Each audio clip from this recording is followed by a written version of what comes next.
will rise up in you and tell you it's time to roll out. It's getting tough in here. You better move quick. And let me tell you this. The Holy Ghost is not going to drag you out the bedroom if you don't want to go. Now, if you want to be kept, the Holy Ghost will keep you, but you're going to have to obey the voice. How many, out of show of hands, we're just talking, out of the show of hands, you know that the Holy Ghost told you to leave, stop, get up out of there, and you stay? Only 3 of us. All right. So y'all don't want to be real. I see. All right, I'll talk to the real folk over here. How many folk do you know the Holy Ghost spoke to you and told you to get up out of there and you stayed? You stayed. So reason number 3 why you don't want to have sex before marriage, because you'll be spiritually healthier. Reason number 4, almost like reason number 3, you will be emotionally healthier. One reason God tells us to honor marriage and keep the marriage bed pure has to do with baggage. When you engage in something ungodly like that, you have created an opportunity to pick up baggage. Now you done had your one-day thrill, and now he's gone, or nowadays she's gone. And here you go calling, talk about, I've been calling you all day. How come you haven't answered my calls? Oh, I just, I know you called. I was busy. I was busy. So that means you got played. You done fulfilled yourself on this bed. It's soft too.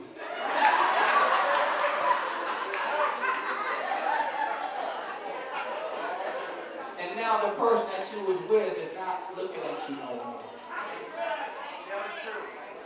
Now emotionally, you're tore up. You're kicking yourself. Why? Because you could have kept yourself. We carry baggage into our sexual relationship. Watch this.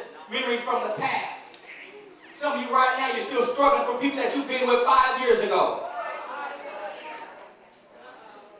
Still in your mind. That song right there. Stay with me tonight. To some of you, I bet there's at least one person, if not 20, that heard that song and it took you right back somewhere.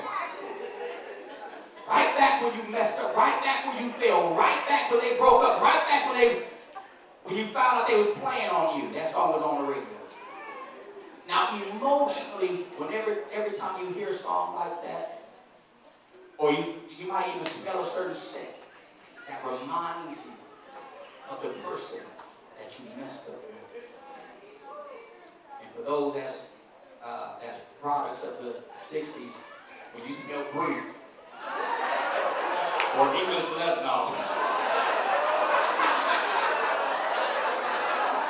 And if you hear that Al Green song, Al Green would take you somewhere, boy. Al Green, boy. I was young, but my grandmother was playing some Al Green. When you get lonely, you put on some Al Green. So I'm looking at some of y'all like, yeah, that's going on right.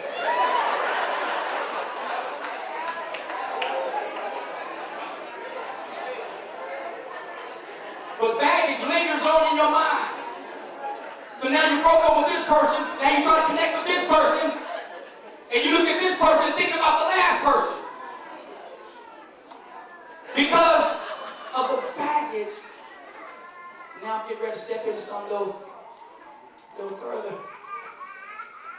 Called soul ties. I gotta read this.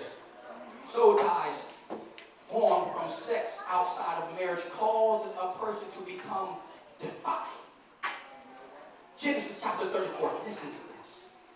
Verse 2 and 3. When Shechem, the son of Hamor, the Hivite, prince of the country, saw her, he took her and lay with her. Watch this. And defiled her. Look, let me tell y'all something. Let me stop right there. You're not having, when you are laying up with somebody that's not your husband, you are being defiled. No, we making love. No, you ain't making no love. You are making some defilement. You're being defiled. He said he saw her, took her, and lay with her, and defiled her. Then watch this. And his soul cleaved. That person. And you can't get him out your mind. You're calling them. They're not answering. Stretching yourself out. Hair falling out. Losing weight. Can't eat. Because your soul has been tied to another devil who don't want you.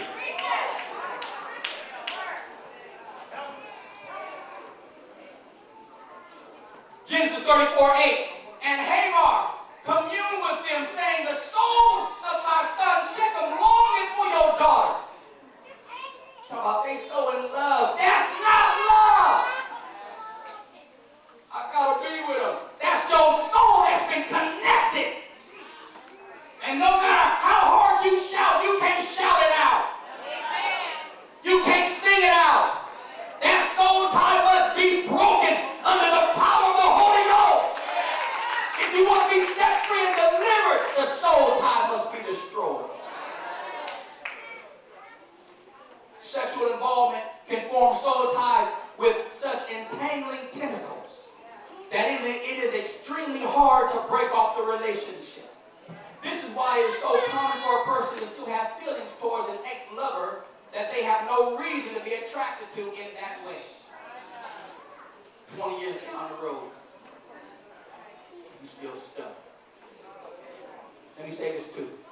Demonic spirits can take advantage of ungodly soul ties and use them to transfer spirits from one person to the next.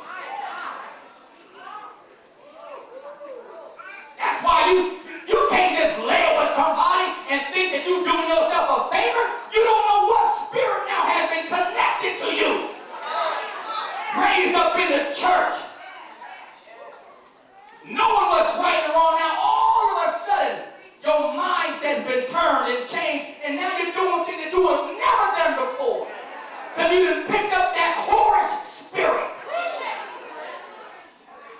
Then that leads in that drinking alcohol and smoking weed and doing all type of other stuff and opens up doors that you would have never stepped into. I got something else on it. Ritual sex is one of the key means for getting new members into the bondage of spiritual whoredom. Like the worship of the goddess Diana in the book of Acts, which convenes a satanic group.